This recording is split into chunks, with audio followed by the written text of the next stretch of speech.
Entonces, ¿a dónde? ¿Qué viene después de lo que votó ayer la Suprema Corte de Justicia? ¿Y cómo ven? El presidente, pareció que hoy el presidente López Obrador le restaba importancia a lo que ocurrirá la próxima semana en Cámara de Diputados, a la votación sobre la reforma eléctrica que el presidente López Obrador durante tantos meses llamó a defender, a votar a favor, acusando a que quienes no lo hicieran se iban a poner en contra de la historia, en contra del pueblo, se iban a poner del lado de Carlos Salinas y no de López Mateos o de Lázaro Cárdenas. ¿Qué viene, Germán Martínez, Roberto Gil? ¿Qué viene? Yo insisto en que los amparos siguen vivos. Por cierto, las salas también, hay tres ministros de los que votaron en contra, o sea, Farjat, Pardo y Piña. Está Gutiérrez Ortiz Mena y el ministro González. En la otra está Esquivel y Ortiz, que votaron a favor del proyecto de Ortiz, por supuesto, y Lainez, Aguilar y Pérez en la otra sala. Y en la segunda sala, cuando se aprobó la controversia en materia de política de confiabilidad, hay 4 votos a favor, 1 en contra. Así es. ¿Les sorprendió el sentido de la votación de Alfredo Gutiérrez, del ministro Alfredo Gutiérrez, Roberto? Yo ayer vi ministros que se crecieron en el debate. Yo coincido con lo que dice el senador Martínez. Norma Piña, excepcional.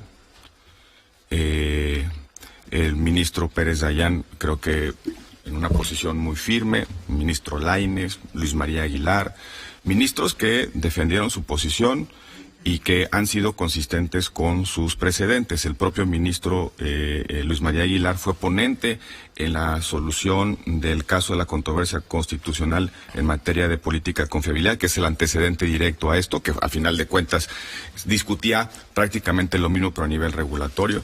Vi a ministros que a pesar de que era un asunto complicado, técnicamente muy complejo, lograron fijar una posición, me parece, muy honorable. Me sorprendió, a mí, lo digo con mucha claridad, me sorprendió la posición del ministro Alfredo Gutiérrez Ortiz Mena. El ministro Gutiérrez Ortiz Mena es quizá el ministro que más ha abordado en el tema de los contenidos económicos de la Constitución. Tiene sentencias verdaderamente relevantes en materia de Estado regulador. Es uno de los que construyó el famoso criterio de la deferencia técnica. En fin, tiene muchos precedentes que me parecían podían orientar su votación. Ayer, en esa votación, pues lo vi dubitativo, no lo reconozco en sus precedentes y quizá tenga que ver con otras situaciones que están pasando en la Corte.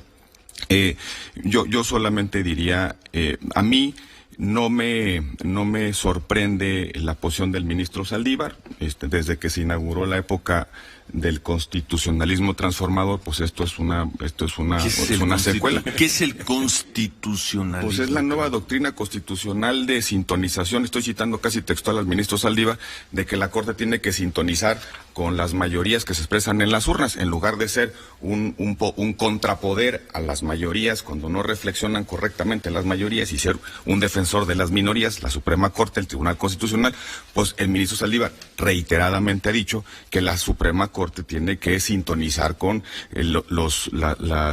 las mayorías que se expresan en las urnas. Yo creo que eso es una cosa verdaderamente sorprendente, pero pues ahí están sus discursos, ahí están sus precedentes y ahí están sus declaraciones. Germán. Yo estoy de acuerdo. Aquí están claramente los que están a favor de todo, de todas las porciones. Loreta, Yasmín, Alfredo Gutiérrez Ortiz Mena y Arturo Saldívar Lerdo de la Rea. ¿Te sorprendió no el ministro Alfredo Gutiérrez Ortiz Mena? En medio ambiente él cambió, quiero decir que él cambió y por ahí tenemos el video, si lo quieren poner, pero él fue. No, él se mantuvo, quiero decir, sí. Él en medio ambiente, y el que cambió fue González Alcántara. Yo quiero decir algo, Ciro, que sugiere el abogado Gil, y es que la reforma judicial de Saldívar sirve para nada y para lo mismo. Sí, sirve, prometieron una justicia cotidiana y cercana, unas sentencias accesibles, pues si ni las entendemos. Eso es lo que prometieron, Ciro, eso es lo que prometió Saldívar. Y tercero, reforma judicial.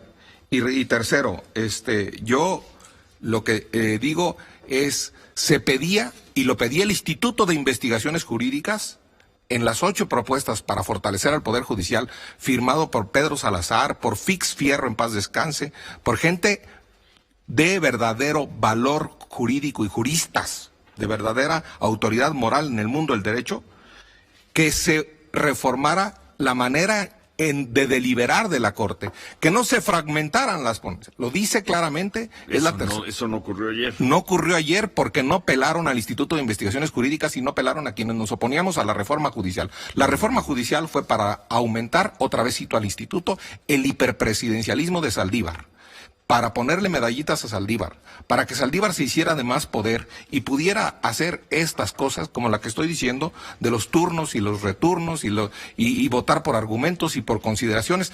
Ya ahora no entiendo por qué hay un voto concurrente después y por qué hay un engrose después. Pues si ahí mismo en la sesión se puede resolver un asunto y a matacaballo, rápido, una cosa, y se posponen controversias. La Corte vota opiniones jurídicas, constitucional o no, acto o norma.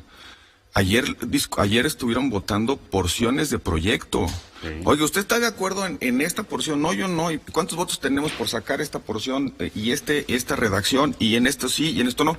Al final de cuentas, me parece que es un antecedente peligroso de la manera en la que se está discutiendo en la Corte.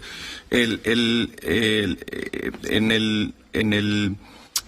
la racionalidad de resolver si una ley es inconstitucional o no, que ese es el propósito de este mecanismo, este es el fin de la Corte, hay una decisión, ¿hay una decisión sobre constitucional o no? La respuesta es no, no sabemos. Hay que esperar, nos dicen ahora, que el engrose, yo no sé cómo va a ser ese engrose, porque hay tantas opiniones como fragmentos del proyecto.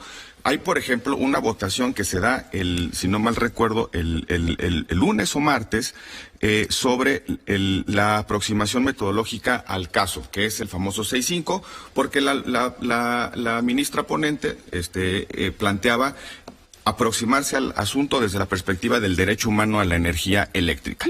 Esa parte es derrotada, 6.5. Entonces, si no estás de acuerdo en el proyecto, en 6.5, ¿por qué sigues discutiendo el proyecto? Pues sí. Esos son... Qué complicado. Yo por eso creo que lo que pasó ayer nos obliga a regresarnos a la Facultad de Derecho. Pues sí. Pues es complicado por eso, Ciro. Porque hay incongruencias. Porque hay ministros que dijeron que era inválido, argumentaron porque era inválido y votaron porque era válido. Pues ¿cómo no va a ser complicado, Ciro? Esa es la verdad. Hay incongruencias de ministros. ¿Con esto adquiere más importancia o pierde importancia la votación de la próxima semana en Cámara de Diputados de la reforma eléctrica? Yo digo las sentencias de la Corte, sí. Una sentencia de un tribunal constitucional alemán o el del Tribunal Constitucional de los Estados Unidos de la Corte Suprema, pacificaría de inmediato. ¿Cámara de Diputados la próxima semana? Va a ser un aquelarre, va a ser un zafarrancho la sentencia. ¿Va a ser un zafarrancho? Va a ser un relajo. Yo quisiera pensar que desde el punto de vista político, por la manera en la que el presidente se expresó de la resolución de ayer, ¿fue un triunfo político para el presidente? Sí lo fue. Se validó su política pública. Pírrico, ¿no? Sí, pero bueno, al final de cuentas la Corte sostuvo una pretensión de política pública que está plasmada en una ley. La pregunta política, Ciro, senador Martínez, es: ¿despresuriza esto o no la reforma constitucional? Pues ayer Ken Salazar inmediatamente dijo que iba a haber unos amparos. ¿Cuál pacificación? Si el embajador de los Estados Unidos se está quejando inmediatamente, no pacificó nada. No, lo que dice él todavía peor, es que van a ir a paneles internacionales. Pues, claro. Sí, aquí yo veo dos escenarios, Ciro. A ver, quita presión a la reforma constitucional, el gobierno, al no tener los votos, desiste de hacer la reforma constitucional, o hay una negociación que inclusive pase por reconocer las 12 pretensiones de la oposición. A mí me preocupa mucho eso de que ya se están acercando 9. Pero si además de que la Corte no te pacifica un conflicto y la Corte se ve, digamos, vulnerable frente al poder político, y además se reforma la Constitución, esto en términos de certidumbre jurídica, de seguridad jurídica, de líneas rojas en términos del derecho, creo que sería todavía mucho peor escenario. Si después de lo que pasó en la Corte termina sucediendo una reforma constitucional, pues ahora sí que abróchense los cinturones, porque lo que sí está pasando, en el sector energético es, hay un modelo que no le gusta al presidente de la República. El presidente quiere regresar a las épocas de los monopolios. Sí. No le gusta la competencia, no le gusta transición energética, no le gusta la participación en sector privado. Y eso es lo que está debatiéndose en la Corte y probablemente la próxima semana en la Corte. A ver, hacemos una pausa. Al regresar concluimos esta conversación con Roberto Gil y con Germán Martínez. Son las 8:35. Volvemos.